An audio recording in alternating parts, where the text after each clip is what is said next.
If you want to see more of my whole journey on a motorbike in Africa, please share and subscribe for the next episodes. It's a lot of editing work and I need at least 1,000 subscribers so I can release a new video every week.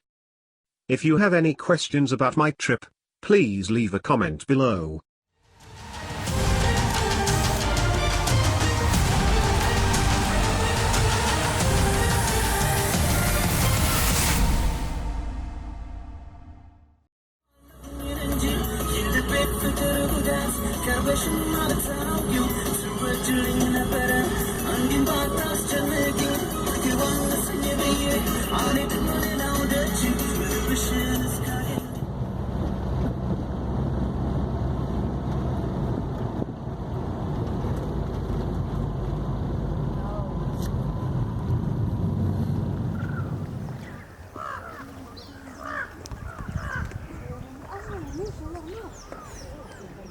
Lalibela is home to Ethiopia's biggest tourist attraction, the famous complex of rock-hewn churches.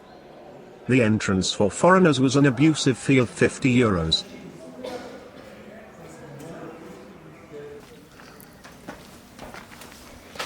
A couple of ladies met on the way, offered to take me along, and in the end they would end up inviting for coffee at their homes.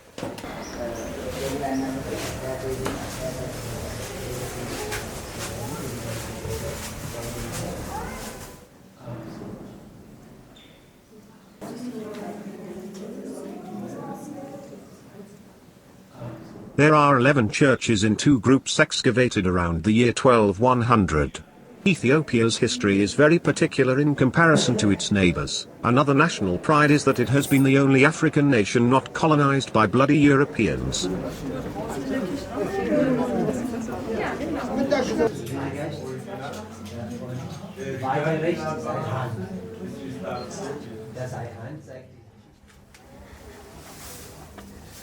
This is an Ethiopian house in the suburbs. Here the ladies ended up inviting for a coffee with their peculiar way of preparation. The worst things I have heard from other travelers in Africa were about the Ethiopians, but my experience was generally good. Communication is very difficult because almost no one speaks English compared to the rest of the countries where most speaks it. With these ladies the communication was completely non-verbal by signs, gestures and smiles.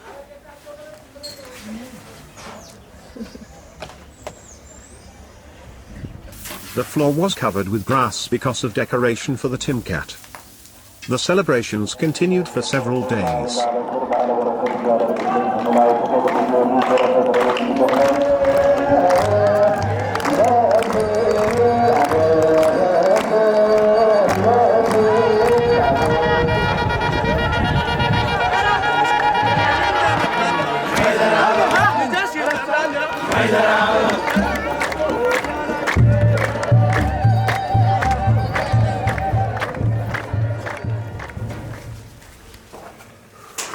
The priests in Ethiopian churches are basically leeches posing for a tip. Many of them get angry if you don't take pictures of them or give them money.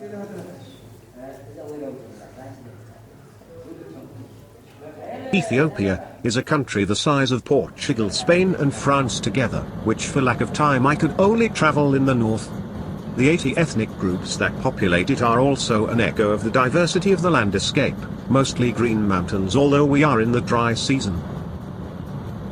Now we are entering the Danakil depression a few kilometers from the border with Eritrea.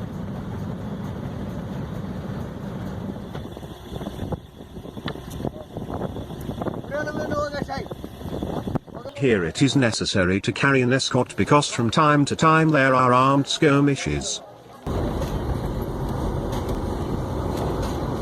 Danakil is the hottest place on Earth in terms of annual temperatures. It is also one of the lowest as it is about 100 to 125 meters below sea level. The main attraction of the region is the lava lake of the Ep02 volcano.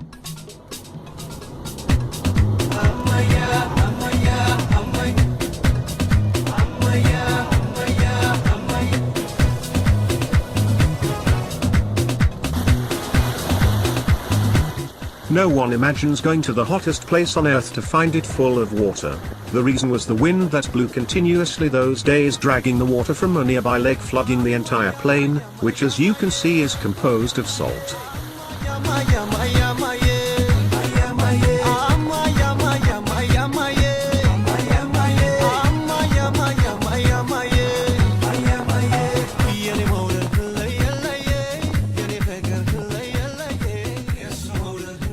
In this region was also found in 1974 the over 3 million years fossil called Lucy, from where this site to the title of the cradle of humankind, another of the many pride of this nation.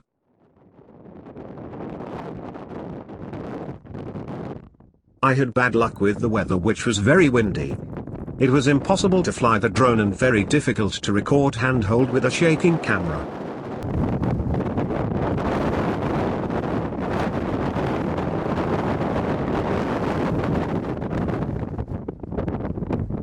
The Dallol hot springs are in one of the most remote places in the world and owe its colors to bacteria and reactions of acids and minerals.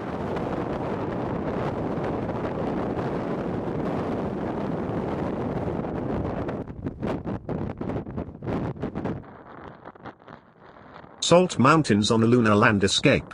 The caravans we saw at the beginning carried salt collected in the region. In the colorful Dallol there is also a potassium mine.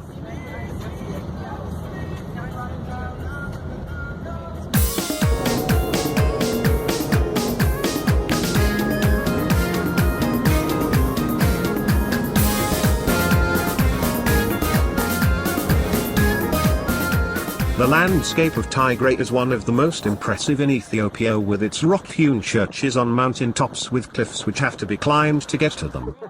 For the use of the rope and the help one has to distribute tips on all directions willy-nilly.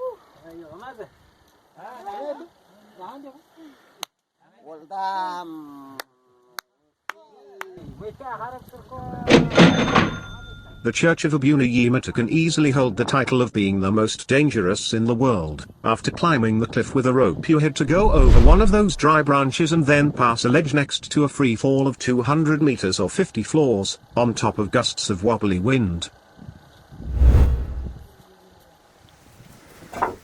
There are about 125 churches throughout the region built between the 4th and 15th centuries. The original construction reason is unknown, but it is believed that they were hewn in these sites of remote and difficult access as protection against Arab invasions coming from the north.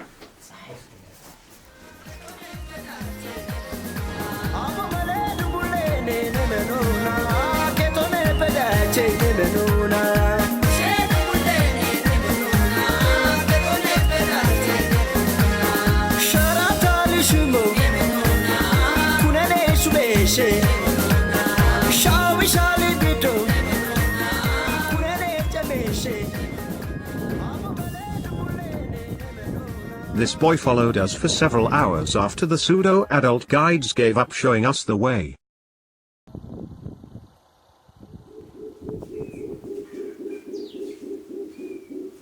Because of its history, landscapes, monuments and diversity, Ethiopia will be the most interesting country on my African journey together with South Africa.